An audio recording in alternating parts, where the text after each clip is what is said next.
Notre femme de ménage a dit qu'elle avait des preuves de mon infidélité quand nous l'avons surprise en train de voler, et mon mari a cru la voleuse. Je m'appelle Rachel, j'ai 34 ans, et mon mari Tom a 36 ans. Aujourd'hui, nous sommes mariés depuis 9 ans. Nous nous sommes rencontrés lors de notre dernière année d'université. Nous nous sommes tout de suite bien entendus grâce à notre amour commun pour les films de science-fiction des années 80 et les voyages en camping. Après avoir obtenu notre diplôme, nous avons tous les deux trouvé des emplois décents et avons progressivement gravi les échelons. Pendant les premières années de notre mariage, nous avons vécu dans un petit appartement en centre-ville afin d'économiser de l'argent. Il y a 3 ans, nous avons enfin économisé suffisamment pour l'acompte d'une maison modeste dans un bon quartier. Nous étions ravis d'avoir notre propre chez nous avec un jardin, en pensant à la possibilité de fonder une famille dans les années à venir. Au fur et à mesure que nous progressions dans nos carrières respectives, nos horaires de travail se sont allongés. Je devais souvent rencontrer des clients à l'extérieur, tandis que Tom restait tard pour terminer les derniers détails de certains projets. Nous rentrions à la maison épuisés presque tous les soirs, et les tâches ménagères ont commencé à s'accumuler, la vaisselle sale dans l'évier, le linge débordant du panier, la poussière s'accumulant sur les surfaces. Cela a commencé à générer du stress pour nous deux. Après un mois particulièrement difficile où nous avons tous les deux travaillé plus de 60 heures par semaine, nous avons décidé d'engager quelqu'un pour nous aider avec les tâches ménagères.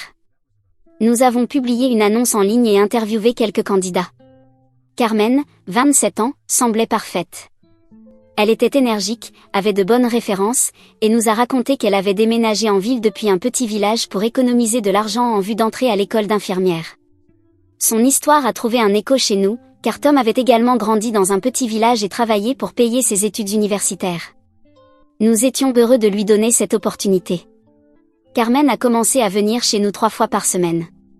Pendant environ 1 an et demi, tout s'est très bien passé. La maison était toujours impeccable quand nous rentrions.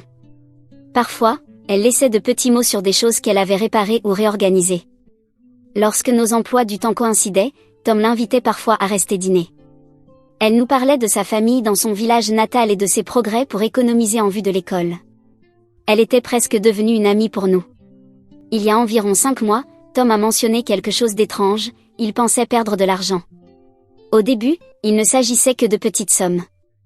Il disait penser avoir plus d'argent sur sa table de nuit ou ne pas retrouver un billet de $20 qu'il était sûr d'y avoir laissé. Nous avons tous les deux minimisé cela, pensant qu'il avait simplement oublié comment il avait dépensé son argent. Je lui ai suggéré de tenir un registre de ses dépenses ou d'utiliser une application de budget. Mais les incidents ont continué, et les sommes manquantes sont devenues plus importantes. Tom retirait de l'argent pour les dépenses du week-end, puis nous découvrions qu'une partie avait disparu. J'ai commencé à me demander s'il le dépensait sans s'en souvenir ou s'il me cachait autre chose. Puis, il y a environ 3 semaines, quelque chose s'est produit que nous ne pouvions pas ignorer. Tom avait retiré $350 au distributeur pour payer un plombier qui devait venir le lendemain régler des problèmes de plomberie. Le plombier préférait être payé en espèces, donc Tom avait posé l'argent sur sa table de nuit. Le lendemain matin, lorsqu'il a voulu régler, plus de $150 manquaient. Ce soir-là, nous avons eu une discussion sérieuse sur ce qui pouvait se passer. La seule explication logique était que quelqu'un prenait l'argent, et la seule personne, en dehors de nous, qui avait un accès régulier à notre maison était Carmen. Elle avait été si gentille avec nous que l'idée qu'elle puisse voler nous paraissait incroyable. Je racontais à Tom un incident survenu dans mon ancien travail, où un responsable avait accusé à tort un collègue de voler du matériel. Cela avait créé une atmosphère toxique et détruit définitivement plusieurs relations professionnelles. La personne accusée avait finalement démissionné. Puis, ils ont découvert qu'en réalité, c'était une autre personne. Je ne voulais pas commettre la même erreur avec Carmen. Ce jour-là, nous avons décidé de rassembler des preuves avant de lui dire quoi que ce soit. J'ai commencé à noter l'argent présent sur la table de nuit de Tom avant et après les visites de Carmen. Effectivement, j'ai constaté que de petites sommes disparaissaient les jours où elle venait faire le ménage. Pourtant, je voulais être absolument sûre avant de faire une accusation. J'ai acheté une petite caméra de sécurité et je l'ai installée dans notre chambre, pointée vers l'endroit où se trouvait l'argent pour prendre le coupable sur le fait. Je me sentais horrible de faire cela, comme si je trahissais la confiance de Carmen, mais nous devions savoir ce qu'il se passait. La fois suivante où Carmen est venue nettoyer, j'ai laissé la caméra enregistrer. En rentrant chez moi ce soir-là, je redoutais de regarder les images, espérant ne pas y voir ce que je craignais. Mais c'était bien là. Carmen est entrée dans notre chambre, a ouvert le tiroir de la table de nuit de Tom, a sorti plusieurs billets puis a tout remis soigneusement en place. J'ai regardé la vidéo plusieurs fois en espérant trouver une autre explication, qu'elle ait simplement déplacé des choses, mais non, la vidéo montrait clairement qu'elle glissait l'argent dans sa poche. J'en ai eu la nausée. J'ai décidé que Tom avait le droit de savoir avant que nous décidions quoi faire. Lorsqu'il est rentré à la maison, je lui ai montré la vidéo. Sa réaction a été semblable à la mienne, surprise, déception, colère. Il avait toujours beaucoup apprécié Carmen et l'avait même défendu quand j'avais suggéré la première fois qu'elle pourrait prendre de l'argent. Voir la preuve l'a profondément déçu. Nous sommes restés éveillés tard à discuter de ce que nous devions faire. Finalement, nous avons convenu de la confronter ensemble le lendemain lorsqu'elle viendrait faire le ménage. Nous voulions lui laisser une chance de s'expliquer et éventuellement réparer les choses avant de décider si nous allions impliquer la police. Quand Carmen est arrivée le lendemain matin, nous lui avons demandé de s'asseoir dans le salon. Tom s'est tout de suite montré prudent et lui a demandé si quelque chose n'allait pas. Tom lui a directement demandé si elle avait quelque chose à nous dire. Elle a secoué la tête, l'air confuse. Alors, nous lui avons montré la vidéo. Nous nous attendions au moins à ce qu'elle nous explique qu'elle rencontrait des problèmes financiers et qu'elle s'excuse, mais à la place, elle s'est mise en colère. Elle a commencé à nous accuser de l'espionner, en disant que nous avions violé sa vie privée et que nous n'avions pas le droit de mettre des caméras sans la prévenir. Tom a tenté d'intervenir en lui disant que voler notre argent était bien pire, mais elle a continué à parler plus fort que lui. Puis, la bombe est tombée. Carmen s'est tournée vers Tom et lui a dit « Tu veux savoir pourquoi j'ai pris cet argent ? Parce que ta femme te trompe. » Je l'ai vu se faufiler, recevoir des appels secrets et rencontrer un homme dans un café du centre-ville. Je ne faisais que prendre ce que je méritais pour garder le silence le dessus.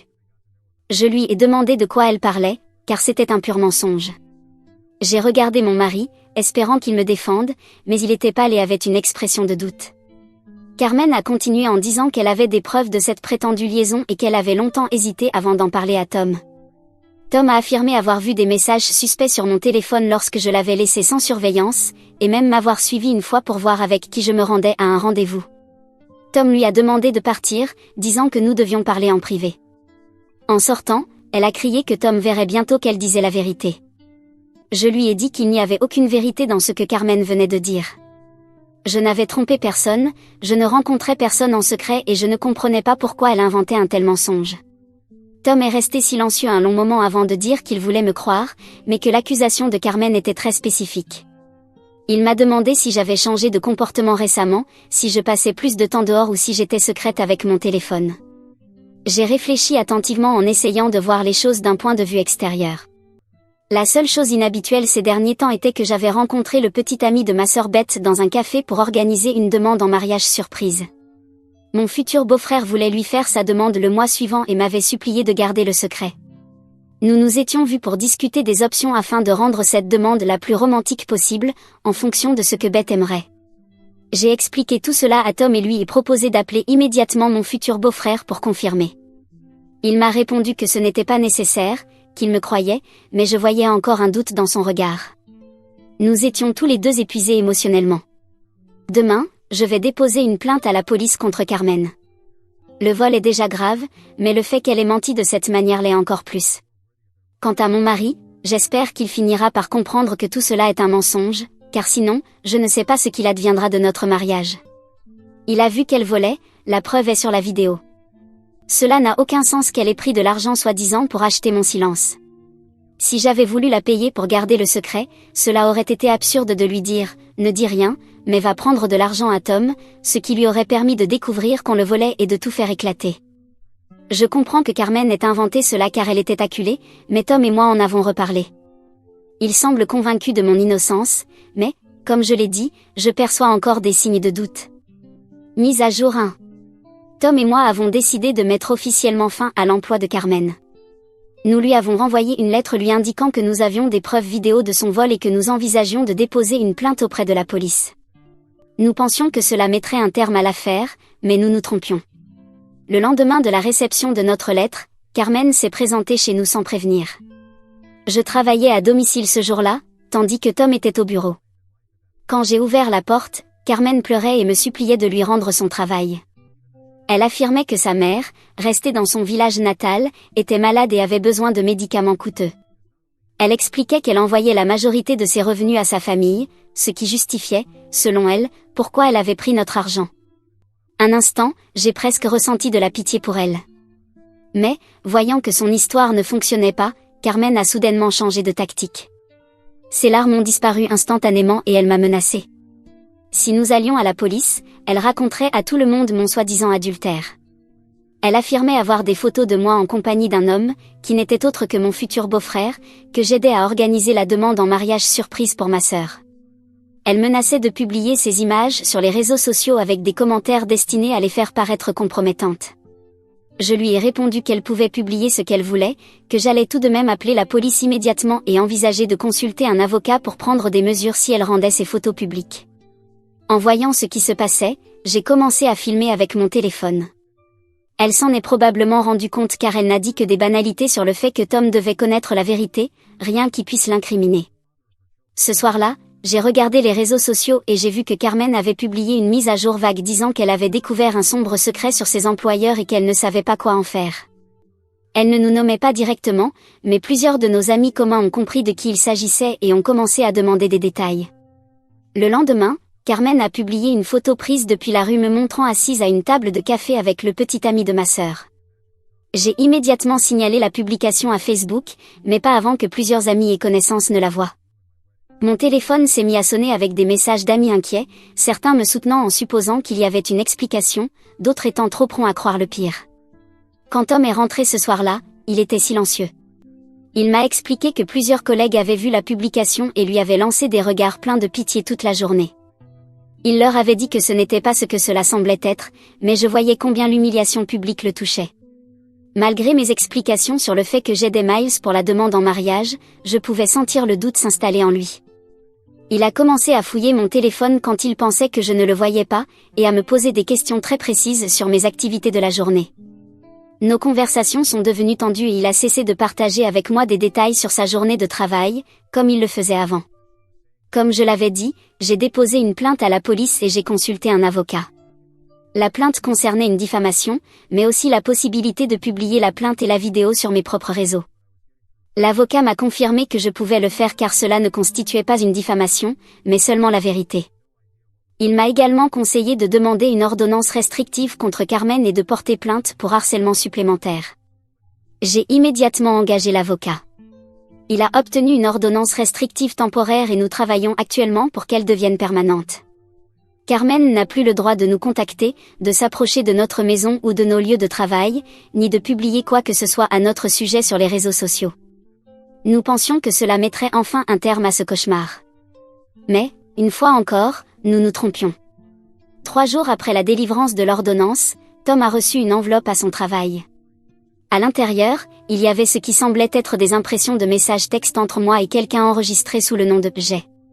Les messages avaient un ton intime et laissaient entendre une liaison en cours. Ils faisaient référence à des horaires et des lieux de rendez-vous correspondant à des moments où j'étais réellement absente. Tom est rentré ce soir-là, dévasté, et m'a tendu les impressions sans dire un mot. En les lisant, j'ai été prise de nausée. Les messages étaient manifestement falsifiés, mais habilement construits. Ils mentionnaient de vrais lieux où j'étais allée et contenaient suffisamment de détails précis sur notre vie pour paraître crédibles. Je lui ai immédiatement dit qu'ils étaient faux et l'ai invité à consulter mon téléphone. Carmen avait utilisé de vrais éléments, comme mes absences, pour créer un tissu de mensonges sophistiqués.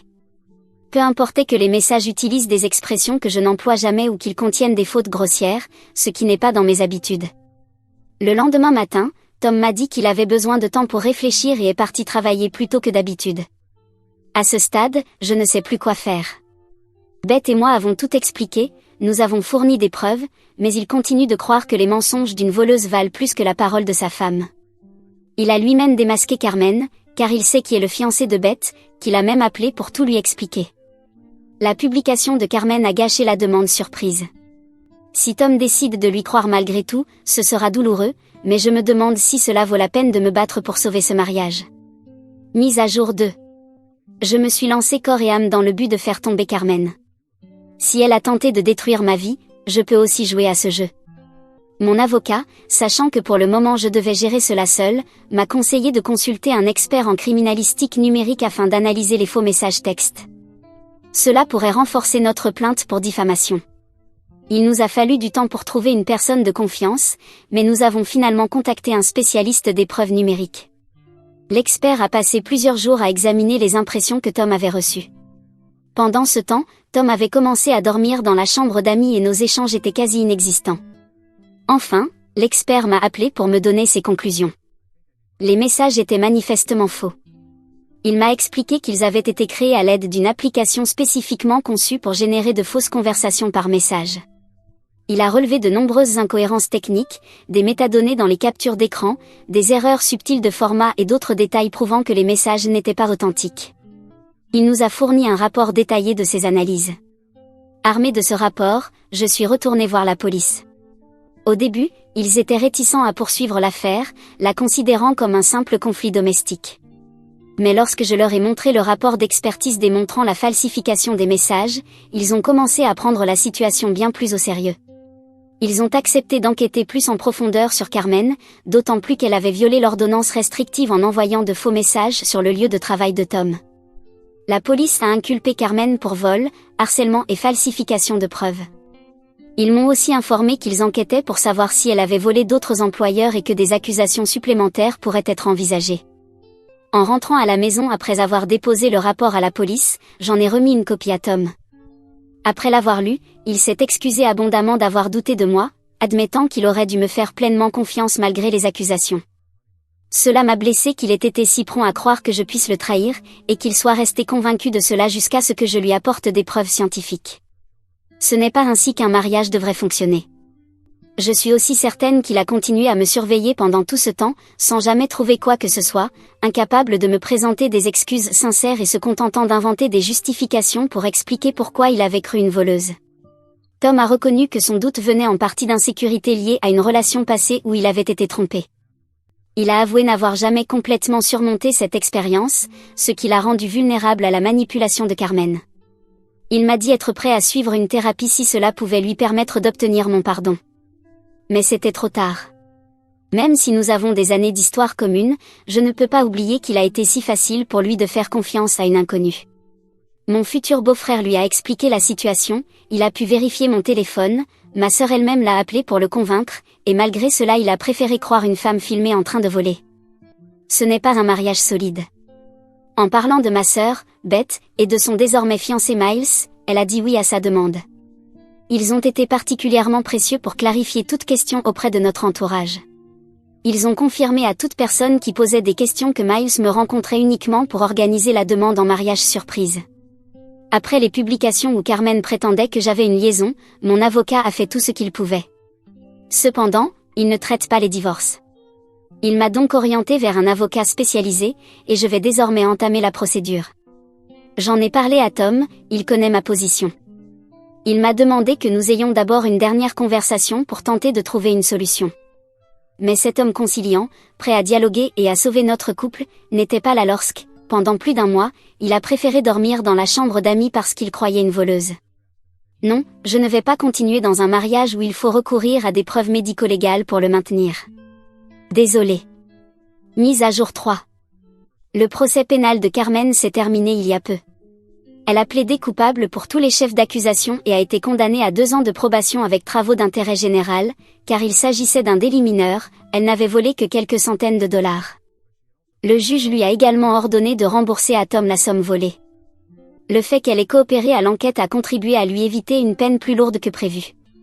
Même si une partie de moi aurait souhaité qu'elle subisse des conséquences plus sévères pour les dommages qu'elle a causés, je suis satisfaite que justice ait été rendue et je suis prête à tourner la page. Par ailleurs, une procédure civile est toujours en cours et pourrait apporter le reste du karma qu'elle mérite. Tom et moi avons également finalisé notre divorce. Nous sommes en train de préparer la vente de la maison pour que chacun puisse suivre sa propre voie. Tom était convaincu que tout aurait pu s'arranger si nous avions instauré une transparence totale en partageant l'accès à nos téléphones, emails et autres données privées. Pourtant, lorsque j'ai voulu prouver mon innocence, c'est exactement ce que j'ai fait, et cela n'a pas suffi à dissiper ses soupçons. Je ne crois pas qu'imposer une telle toxicité soit une solution à des problèmes de couple.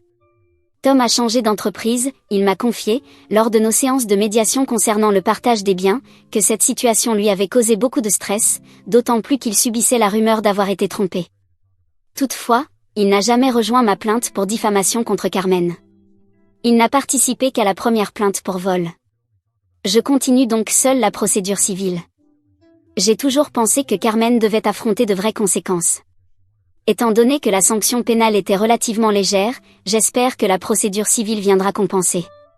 Pour me changer les idées après ces mois éprouvants, je me suis investie dans les préparatifs du mariage de ma sœur, qui approche. Je l'accompagne pour choisir sa robe, le gâteau, et tout le reste. Cela m'aide à penser à autre chose qu'à ce qu'est devenue ma vie. Tout n'est pas noir, mon nouvel appartement est plus petit mais beaucoup plus facile à entretenir. Je n'ai plus besoin d'engager quelqu'un d'extérieur, et cette expérience m'a appris qu'une personne peut paraître recommandable et pourtant changer pour le pire. Mon mari a lui aussi changé pour le pire lorsqu'il a choisi de croire une voleuse, que je n'ai même plus envie de nommer. Je ne lui en tiens pas rigueur pour tout, car si les actions de Carmen ont eu de nombreuses conséquences, tout aurait été différent si Tom avait choisi de croire sa femme et les preuves. Il n'y avait pas de fausses images. La responsabilité est partagée. Je ne peux pas dire que tout est la faute de la voleuse. Je tiens à clarifier cela, car certains commentaires prétendent que Tom avait le droit de douter. Je n'ai jamais dit le contraire, je lui ai laissé du temps et de l'espace. Mais j'ai aussi le droit de ne pas continuer ce mariage. J'ai tout fait pour prouver que rien de ce que Carmen disait n'était vrai, en plus du fait que, soi-disant, elle aurait accepté un pot de vin de ma part, ce qui fait d'elle une personne malhonnête. Et même lorsqu'elle s'est retrouvée acculée et a avoué ses fautes, j'ai continué à chercher à démontrer mon innocence. Rien ne m'obligeait à le faire. J'aurais pu simplement dire, tu ne me crois pas? Alors c'est fini. Je lui ai pourtant montré mon téléphone, j'ai tout expliqué, et malgré cela, il continuait à douter. Dois-je continuer à me battre éternellement pour un mariage simplement parce que mon mari, qui me connaît depuis des années, ignore encore comment j'écris mes messages? Selon certains, Tom aurait le droit de douter de mon infidélité pour toujours, et moi je devrais l'accepter parce que c'est ainsi. Je ne suis pas ce genre de femme. Je ne peux supporter une telle situation que pendant un temps limité. Mise à jour 4. La procédure civile m'a apporté une petite compensation de plus de 12 000 $. Le juge a ordonné que la somme soit prélevée sur les économies que la voleuse avait accumulées pendant des années. Je sais très bien ce qui va arriver. Certains vont dire que je suis la méchante pour avoir volé l'avenir de cette femme. Oui, la même femme qui a tenté de détruire ma vie, et qui, dans une certaine mesure, y est parvenue. Et franchement, voudriez-vous qu'une voleuse devienne infirmière et s'occupe de vous à l'hôpital? Les gens ne veulent même pas d'elle pour faire le ménage chez eux. Après avoir publié la vidéo où on la voit en train de voler, je ne sais pas si c'était sa première fois ou si elle l'avait déjà fait auparavant. Mais si elle l'avait déjà fait, j'aurais aimé que quelqu'un me prévienne. Cela m'aurait épargné bien des souffrances. Je me demande parfois si, dans ce cas, je serais encore mariée aujourd'hui. Mais cela n'en vaut pas la peine d'y penser. J'ai aussi eu la chance de célébrer le mariage de ma sœur durant cette période, et cela m'a donné une vraie raison d'être heureuse. Je ne veux pas dire que ma vie est triste aujourd'hui, car ce n'est pas le cas. Je trouve aussi du bonheur dans le succès des autres. En ce qui me concerne, je vais bien. Le temps guérit tout, et je me sens un peu mieux chaque jour. Je peux dire que j'ai retrouvé ma paix et ma tranquillité. Ce n'est en rien une fin triste pour moi. C'est donc ainsi que mon histoire se termine, avec une dernière pensée de gratitude envers toutes les personnes qui ont apporté des commentaires et des conseils précieux.